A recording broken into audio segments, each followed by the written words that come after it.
Indonesia menghasilkan 34,85 juta ton timbunan sampah pada tahun lalu 2022. Dari total tersebut ada 12,13 juta ton sampah per tahun yang tidak dikelola.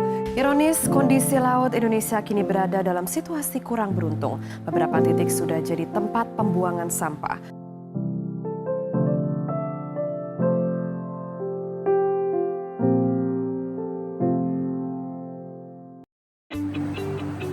Masa depan bumi berada di tangan generasi muda. Di tengah kondisi lingkungan yang kian memprihatinkan, generasi muda bagaikan cahaya dalam pengelolaan limbah. Dengan semangat inovatif dan kreatif, generasi muda menjadi kunci untuk masa depan yang berkelanjutan.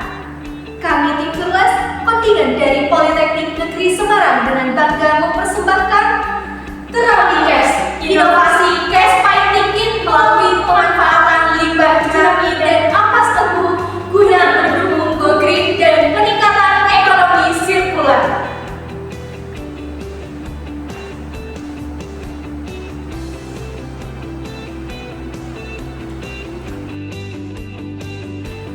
Adapun hal yang melatar belakangi dari ide terapi cash ini yaitu peningkatan penggunaan handphone setiap tahunnya akan berakibat pada meningkatnya jumlah konsumsi cash HP di Indonesia setiap harinya. Hal ini dilatar belakangi oleh data jumlah pengguna handphone di Indonesia dari tahun 2018 hingga tahun 2028 yang meningkat setiap tahunnya. Nah, polusi limbah dari cash handphone ini sendiri akan berakibat fatal bagi lingkungan. Seperti yang kita ketahui, 24% sampah di Indonesia belum dikelola dengan baik. Sampah-sampah yang belum dikelola dengan baik ini akan berakibat fatal bagi lingkungan, yaitu seperti pencemaran lingkungan khususnya lautan dan sungai, penghasil emisi karbon akibat pembakaran sampah plastik, serta sumber daya bahan baku yang terbatas. Di sisi lain, Indonesia adalah negara agraris dengan hasil pertanian yang sangat tinggi. Di Kabupaten Demak pada tahun 2022, hasil produksi padi yaitu mencapai 541,47 ton dan di pabrik gula Cepirit Kendal yaitu persentase tebu yang dihasilkan mencapai 90% per batangnya.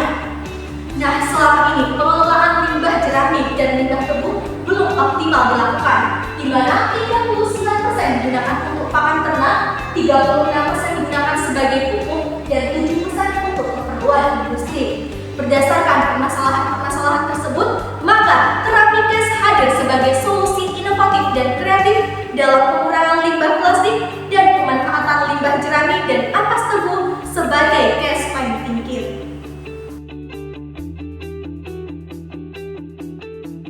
Selanjutnya adalah visi dan misi dari terapi cash sendiri. Yang pertama yaitu visi. Visinya adalah menjadi perusahaan cash handphone yang terdepan dalam inovasi dan sustainability.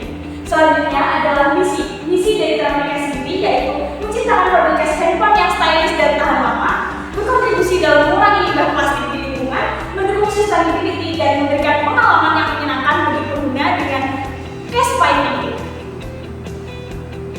Adapun tujuan dari terapi cash sendiri yaitu mengembangkan dan memperkenalkan produk terapi cash, meningkatkan kesejahteraan petani.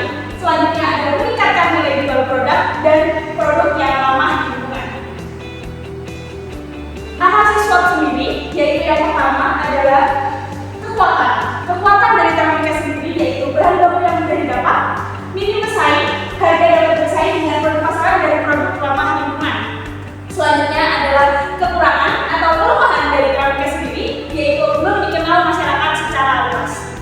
Selanjutnya adalah opportunities atau peluang dari terapi cash sendiri yaitu dukungan bahan baku dari petani di Kabupaten Demak dan pabrik gula Cepirit di Kendal.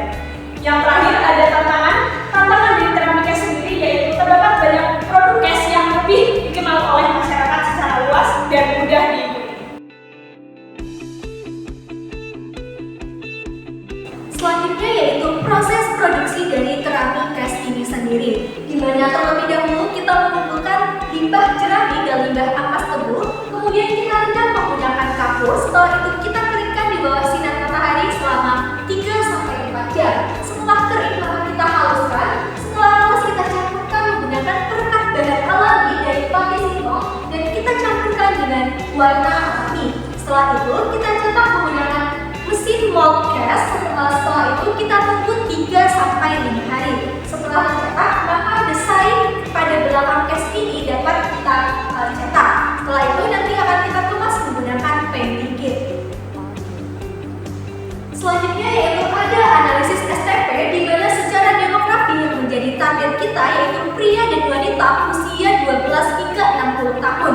Kemudian secara geografi yaitu wilayah Indonesia dengan proporsi 75% wilayah perkotaan dan 25% wilayah pedesaan, khususnya kota dan kabupaten Semarang. Secara ekonomi menjadi target kita yaitu masyarakat yang memiliki penghasilan setara UMR ataupun di atas UMR. Selanjutnya yaitu ada analisis 4P. Yang pertama produk kita yaitu produk Keramikes dengan bahan limbah jerami dan ampas tubuh dilengkapi dengan case painting kit.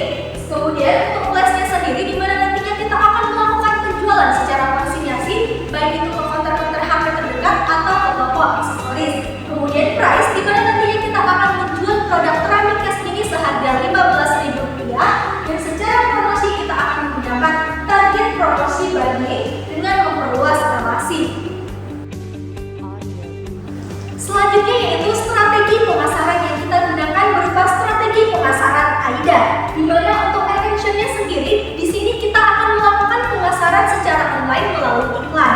Nah, selanjutnya yaitu ada interest, di mana melalui melihat iklan tersebut maka akan timbul keingintahuan konsumen apa sih produk dari Keramikes ini sendiri. Selanjutnya desire, yaitu konsumen akan mencari tahu apa sih produk Keramikes ini lebih dalam. Kemudian untuk action-nya sendiri, pada tahap inilah konsumen akan memiliki keinginan membeli dan akan membeli produk tersebut.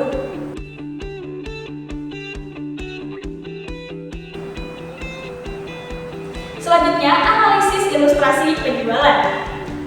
Dari penjualan Keramikes sendiri membutuhkan harga pokok produksi yaitu Rp8.407 dengan biaya per unit yaitu Rp1.076 yang nantinya akan mendapat pendapatan per bulan sebesar Rp6.300.000 dengan payback period yaitu selama 2 bulan lebih 56 hari. Selanjutnya, untuk produksi per bulan yaitu Rp419.843 yang nantinya menghasilkan ROI yaitu sebesar 35,53%. Oke, selanjutnya media massa dan marketplace yang akan digunakan dalam pemasaran yaitu Shopee, ada WhatsApp Business, selanjutnya ada Instagram dan ada TikTok. Kemudian untuk rencana awal pada awal pengembangan usaha karyawan pada usaha Keramikes yaitu berjumlah 2 orang karyawan. Untuk tahun 2023 sampai 2024 yaitu kita akan melakukan riset pasar dan penentuan segmentasi. Selanjutnya pada tahun 2024 sampai 2025 yaitu ada rebranding dan endorsement. Selanjutnya untuk tahun 2025 dan 2026 akan mencari investor dan peningkatan kerjasama dengan mitra go nasional. Dan selanjutnya yang terakhir ada 2026 sampai dengan 2027 kami akan meluaskan ekspor ke wilayah Asia Tenggara.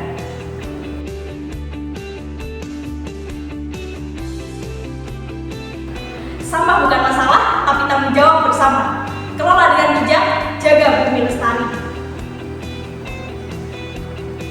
Satu langkah kecil, pilah sampah, langkah besar, selamatkan alam. Sekian dari kami, wassalamualaikum.